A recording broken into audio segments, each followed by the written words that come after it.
आपने एक बात कही कि जो लोग इस तरह की बात कर रहे हैं तो क्या मुसलमानों से मोहब्बत कर रहे हैं। मुझे अच्छी तरीके से पता है कि कौन हमसे मोहब्बत करता है और किस वजह से मोहब्बत करता है। ये देश का पूरा मुसलमान अच्छी तरीके से जानता है कि कौन हमसे किस वक्त किस तरीके से मोहब्बत करता है। किस वक्त किस तरीके से मोहब्बत करता है? जब वोटों की गिनती, जब चुनाव आता है, किस वक्त किस तरीके से मोहब्बत करता है, थोड़ा विस्तार से बताएं।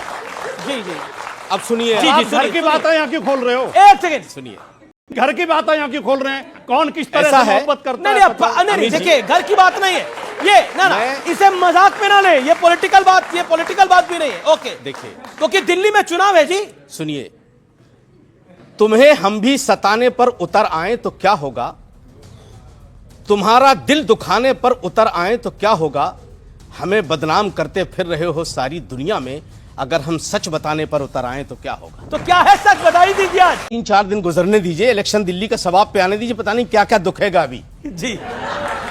अभी आप देखते जाइए अभी क्या क्या दुखने वाला है। हमारा नाम का सहारा लेकर के जो हिंदू धर्म पर चोट होती है, हमें तकलीफ होती है। कोई मुसलमान हिंदुस्तान का किसी की भी आस्था पर उंगली नहीं उठा सकता, और ना हम इजाजत देते हैं किसी को, ना हमारे यहां कुछ ऐसा होता है कि हम किसी के धर्म की आस्था पर कोई उंगली उठाएं। अब जब पॉलिटिकल बात आती है, अखिलेश यादव साहब हो, चाहे वो दिल्ली के वो आरएसएस का छोटा रिचार्ज हो, चाहे और दूसरी सियासी पार्टियां हो, हमने कभी मुसलमानों को अपना लीडर नहीं माना हिंदुस्तान में। नेहरू से लेकर के आज तक, यहां तक के उद्धव ठाकरे तक के लिए साथ खड़े हो गए हम इस देश को बचाने के लिए। लेकिन मिला क्या हमें सिवाय बदनामी के? कुछ नहीं मिला हमें। गिने चुने जब कोई सरकार बन जाती है तो 2 मंत्रालय हमें झुंझुना की तरह थमा दिए जाते हैं, माइनॉरिटी डिपार्टमेंट और हज कमेटी, इसके अलावा कुछ आता ही नहीं हमारे हिस्से में।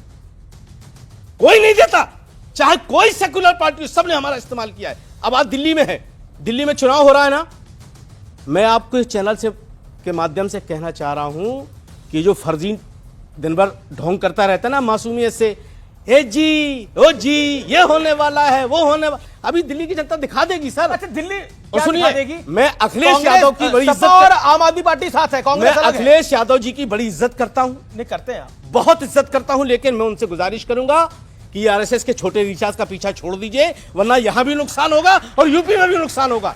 इसलिए कि जब दिल्ली का दंगा हुआ तो केजरीवाल नहीं राहुल गांधी खड़ा नजर आया, केजरीवाल नहीं गए। जब शाहीन बाग का धरना हुआ तो केजरीवाल ने कहा था 5 मिनट अगर पुलिस मेरे हाथ में होती तो इन औरतों को 5 मिनट में हटा देता। ये केजरीवाल के अल्फाज हैं। ये हम क्यों तुम्हारे साथ खड़े होंगे भाई,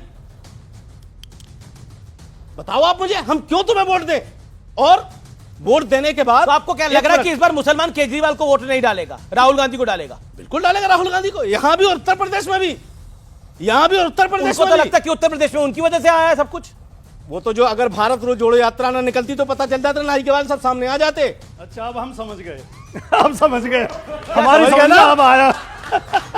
अब तक आ ही नहीं रहा था कि अंसार रजा ऐसा क्यों बोल रहे हैं, अब आ गए समझ। क्या समझ में आ गया आपको? अब वो उधर तार जोड़ रहे हैं। किधर तार?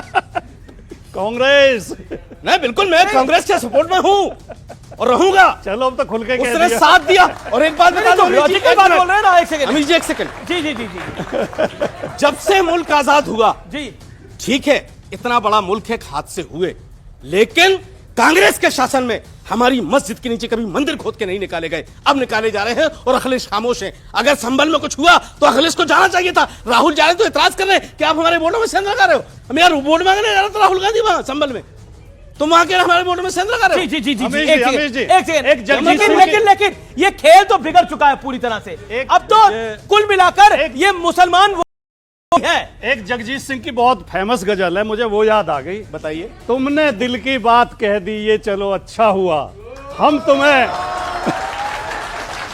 तुम्हें अपना समझते थे बड़ा धोखा हुआ। अब यही बात राहुल गांधी कह रहे हैं। अब ये बड़ी भैया एक सेकंड, अब ये बात बड़ी राहुल गांधी कह रहे हैं। मैं एक शेर, बहुत अच्छा आपने जगजीत सिंह का कहा ना, मैं अपना शेर सुनाता हूं आपको। अरे बहुत अच्छा शेर कहता हूं और अपना शेर सुनाता हूं। जी। हमें मत समझाओ कि नफरत का पहाड़ा क्या है, हमें मत समझाओ कि नफरत का पहाड़ा क्या है।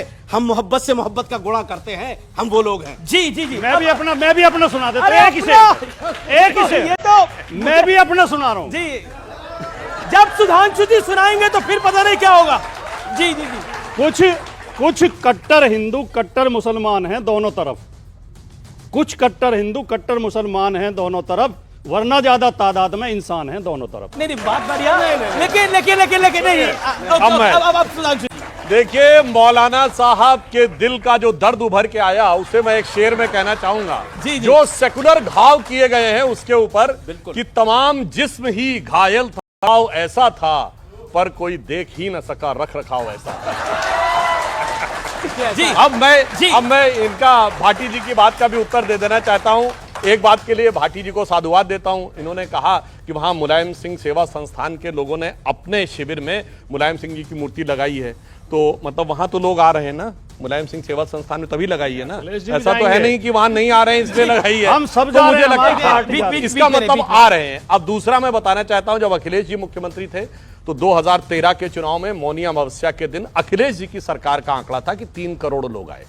मतलब उस जमाने में जब इतना कम्युनिकेशन साधन नहीं थे, भारत में इंफ्रास्ट्रक्चर भी कम था, फ्लाइट्स भी कम थी, इलाहाबाद में एयरपोर्ट ही नहीं था, उस जमाने में डिजिटल एरा नहीं था कि आप पहले से बुकिंग करके जा सके, अव्यवस्था थी, चूंकि भगदड़ भी मची थी प्रयाग के रेलवे स्टेशन पे, और अपमानजनक व्यवस्था भी थी क्योंकि अध्यक्ष कुछ और था, तब तो 3 करोड़ आए। अब अगर योगी जी ने कहा कि इस बार मकर संक्रांति पे 3.5 करोड़ आए तो साहब उनको संख्या नहीं नजर आ रही है। तो मेरे भाई 12 साल के बाद इतनी संख्या सिर्फ इतनी बढ़ गई, 50 लाख तो आपके पेट में दर्द होने लगा। वास्तविकता में जानते क्या है, ये लोग जो कह रहे थे, मतलब कहना नहीं चाहिए, जो पीडीए बोलते थे ना, वो गंगा मैयम बहता हुआ नजर आ रहा है, क्योंकि प्रधानमंत्री जी ने कहा है गंगा की अविरल धारा न बटे समाज हमारा। उन्होंने कहा महाकुंभ का एक ही संदेश, एक रहेगा भारत देश। तो अब जानते क्या हो रहा है, मैं पूछना चाहता हूं राहुल गांधी जी से, आप बहुत कहते थे 20 किलोमीटर लंबे घाट बने, और जिन लोगों ने, उन 3.5 करोड़ लोगों ने जिस दिन मौनी अमावस्या में स्नान किया, क्या हमारे घाट अलग अलग बने हैं क्या? नहीं तो कोई कहता है अगल बगल में कि कौन व्यक्ति कहां पे स्नान कर रहा है। इसलिए जो भारत का स्वर उभरता नजर आ रहा है उसे देख के इन लोगों को डर लग रहा है, जिसे एक पंक्ति में कहूंगा, यह कुंभ का मेला का वो जन समूह दिखा रहा है कि जाति, वर्ग और प्रांत भेद के भ्रम को दूर भगाता है, सबके मन का भाव एक है, सबकी भारत माता है, अनेकता में ऐक्य मंत्र को जन जन फिर अपनाता है, देखो प्यारा आगे बढ़ता है। जी।